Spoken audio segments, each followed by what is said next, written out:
Привет, друзья! Вы на канале Ирен Адлер. Сегодняшнюю подводку к своему видео я решила снять просто без подготовки, вот здесь вот в парке, где я часто гуляю после работы. Возможно, тут будут сейчас кричать какие-нибудь вороны или другие птицы.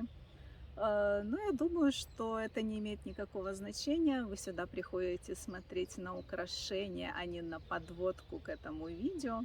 Поэтому давайте начнем. И сегодня я покажу то, что я находила в последнее время в разных местах здесь, на территории Словакии.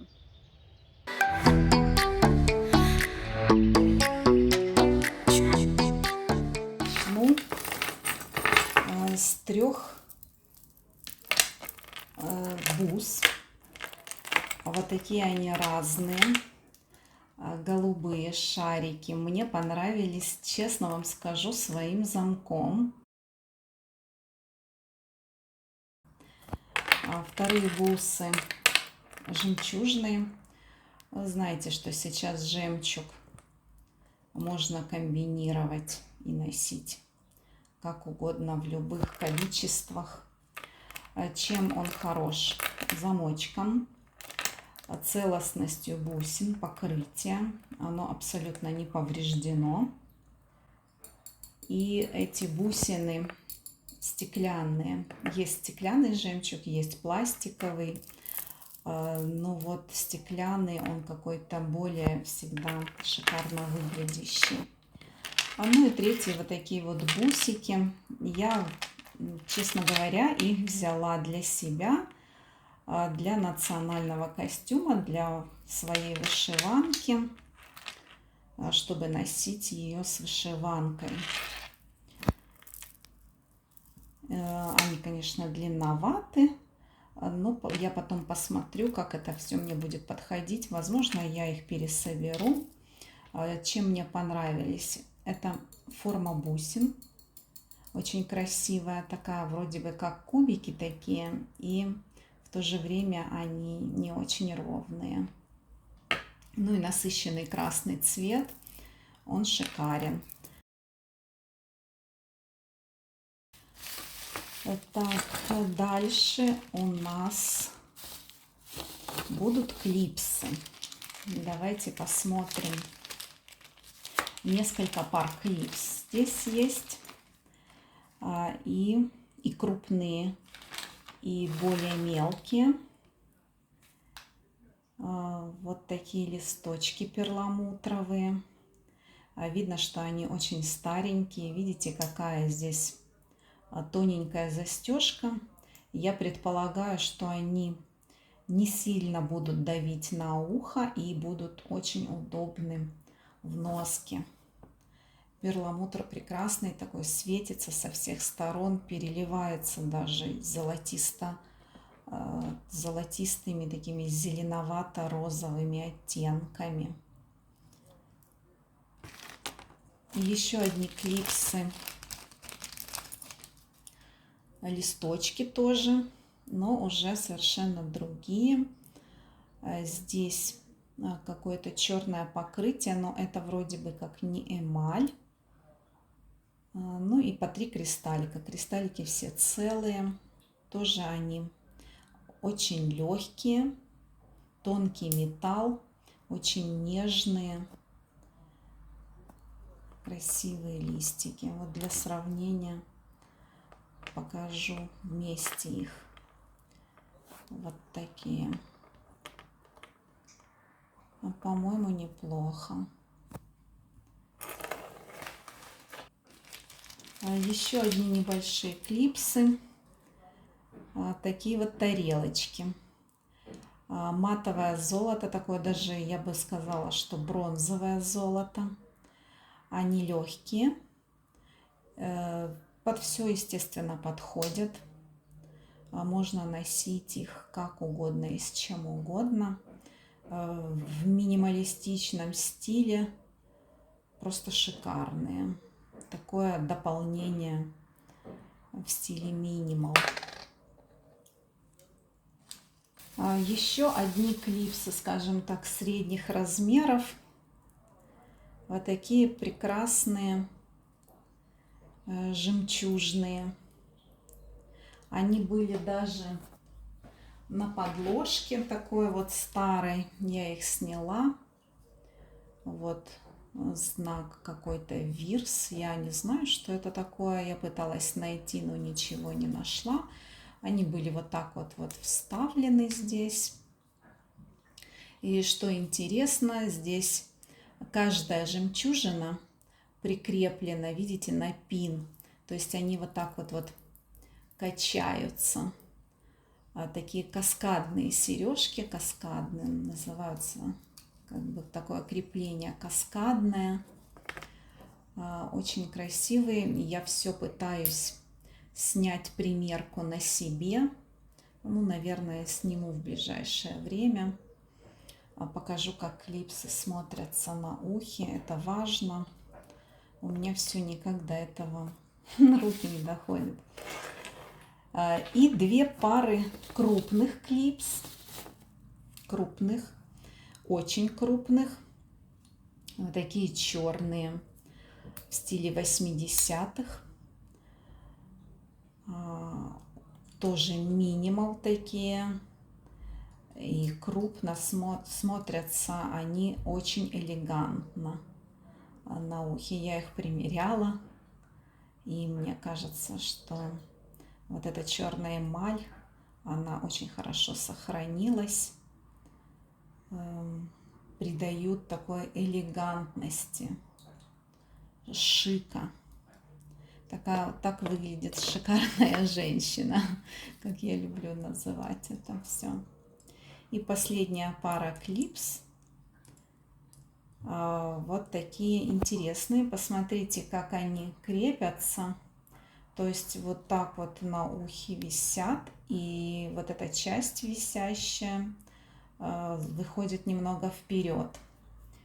Здесь красивый зеленый люцит. Вот эта вот вставка. И по бокам такие маленькие синие кабошоны. То есть это такие клипсы, которые будут со всех сторон чем-то украшены. Они очень крупные. В одной из предыдущих распаковок я показывала вам вот такие клипсы с крупными жемчужинами. Так вот, эти клипсы с зеленым люцитом, они абсолютно как бы в таком же, можно сказать, стиле. Вот массивная часть, которая крепится на ухо, и не менее массивная, которая свисает. И у меня остались броши и кулоны. Начнем с брошей. Эту брошь я купила, чтобы ее восстановить. У нее такой прекрасный дизайн, что мне она очень понравилась. Она, конечно, немного повреждена. Вот здесь вот поврежден металл, но эмаль целая. Брошь очень грязная, видите, это все я снимаю, еще не чищенная, не мытая. И я в надежде вклеить вот недостающие жемчужины. Здесь не хватает только жемчужин. Вот в надежде их вклеить я купила эту брошь. Я ее хочу восстановить, потому что она достойна продолжить свою жизнь. Следующая брошь абсолютно арт-нуво, но она не такая уж и старая. Я думаю, что это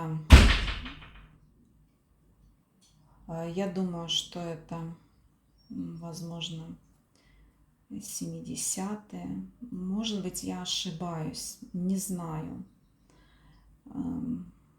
Но, конечно, она потертая. Но мимо нее пройти я не могла, потому что арт-нуво меня очень привлекает. Это мой любимый стиль. Не только в украшениях, но и вообще в искусстве, в архитектуре и в дизайне. Эта эпоха просто волшебная, на мой взгляд. Дальше брошь то ли листик, то ли дерево. Ну, мне приятнее представлять, что это дерево все-таки. Здесь нету ни одной вставки никакой цветной. Но здесь очень красивая фактура металла. И не взять ее я не могла. Следующая брошь тоже без всяческих вставок. Она маркирована Amerik A&D. Я уже говорила как-то об этой маркировке. Это немецкие украшения, которые выпускались на экспорт мастерской Андреаса Дауба в Германии. Выпускались они на экспорт в Америку. Они имеют золочение хорошее, прекрасное.